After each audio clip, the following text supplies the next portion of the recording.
गांव का नाम था चंद्रपुर। ये कोई बड़ा या मशहूर गांव नहीं था, लेकिन अपनी सादगी, हरियाली और आपसी अपनापन के लिए जाना जाता था। चारों ओर फैले खेत, मिट्टी की पगडंडियां, नीम और पीपल के पुराने पेड़, सब मिलकर इस गांव को किसी चित्र की तरह सुंदर बनाते थे। सुबह होते ही जब सूरज धीरे धीरे खेतों के ऊपर चढ़ता, तो ओस की बूंदें चमकने लगती और गांव की जिंदगी जाग उठती। इसी गांव के बीचों बीच खड़ी थी एक आलीशान इमारत, शाही स्वाद होटल।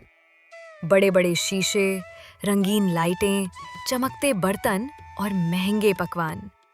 दूर दूर से अमीर लोग यहाँ खाना खाने आते थे।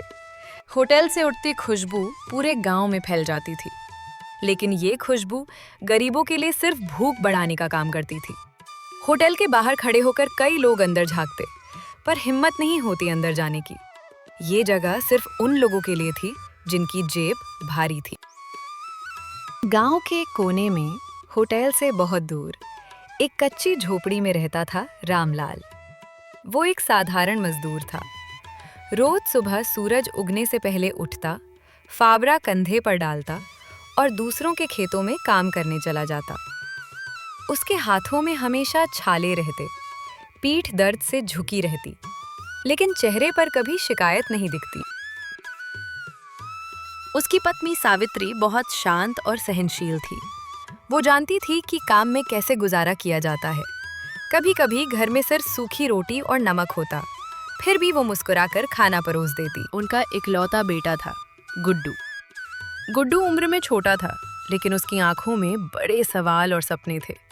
वो अक्सर गांव के चौक पर खड़ा होकर शाही स्वाद होटल को देखता। अंदर जाते लोगों के कपड़े, उनकी हंसी और बाहर निकलते समय उनके संतुष्ट चेहरे, सब कुछ वो ध्यान से देखता। एक दिन गुड्डू अपने दोस्त चिंटू के घर खेलने गया। चिंटू का परिवार रामलाल से थोड़ा बेहतर था। उस दिन चिंटू बहुत खुश था। गुड्डू, आज हम शाही स्वाद होटल में खाना खाने जा रहे हैं। सच में? वहाँ तो बहुत महंगा खाना होता है। हाँ, पापा ने कहा है। वहाँ एक कप चाय 100 रुपए की मिलती है। 100 रुपए सुनते ही गुड्डू चुप हो गया। उसके दिमाग में हिसाब चलने लगा। 100 रुपए में तो हमारे घर 4 दिन चूड़ा जल जाता है। तभी चिंटू के पिता महेश अंदर आए। चलो बेटा, देर हो रही है। पापा, क्या गुड्डू भी हमारे साथ चल सकता है? नहीं, वो जगह सबके लिए नहीं है। गरीब लोग वहां नहीं जाते। ये शब्द गुड्डू के दिल में गहरे उतर गए। वो बिना कुछ कहे चुपचाप बाहर निकल आया। घर पहुंचकर गुड्डू ने सारी बात अपनी माँ को बताई। बेटा, दुखी मत हो, एक दिन हम भी वहाँ खाना खाएंगे। नहीं माँ, हम वहाँ नहीं खाएंगे। हम उससे भी अच्छा अपना होटल खोलेंगे, जहाँ गरीब भी इज्जत से खाना खा सके। उस रात गुड्डू देर तक जागता रहा। उसके दिल में एक सपना जन्म ले चुका था, ऐसा होटल जहाँ कोई भूखा ना रहे। अगली सुबह सब कुछ बदल गया। सावित्री ने गुड्डू को उठाने की कोशिश की, लेकिन वो नहीं उठा।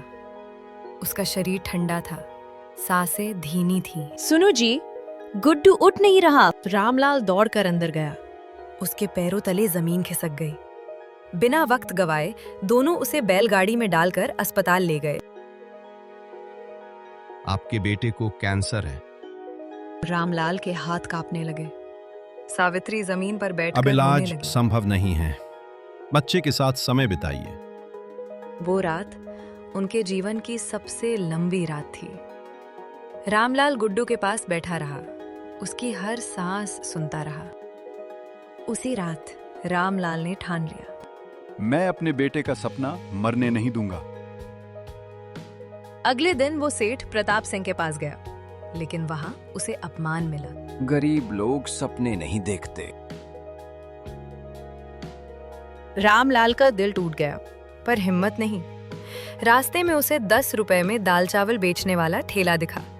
ठेले वाले की बातों ने उसे रास्ता दिखाया। दोस्त शाम ने बिना सवाल किए ठेला दे दिया। सावित्री ने अपने हाथों से खाना बनाया। बोर्ड लिखा गया, 20 रुपए में भर पेट खाना। पहले दिन लोग डरते डरते आए, फिर धीरे धीरे भीड़ बढ़ने लगी। जो दूसरों का पेट भरता है उसका घर कभी खाली नहीं रहता।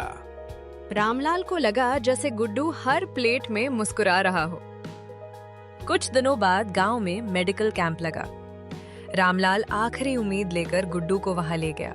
आपके बेटे को कैंसर नहीं है, बस छोटी बीमारी है, दवा से ठीक हो जाएगा। सावित्री खुशी से रो पड़ी। रामलाल ने भगवान को धन्यवाद दिया। कुछ ही दिनों में गुड्डू ठीक हो गया। एक सुबह रामलाल उसे बाहर ले गया। सामने वही ठेला था। पापा, आपने मेरा सपना सच कर दिया। नहीं बेटा, ये सपना अब पूरे गांव का है। आज भी चंद्रपुर में वो ठेला खड़ा है। लोग कहते हैं यहाँ सिर्फ खाना नहीं मिलता, यहाँ उम्मीद परोसी जाती है।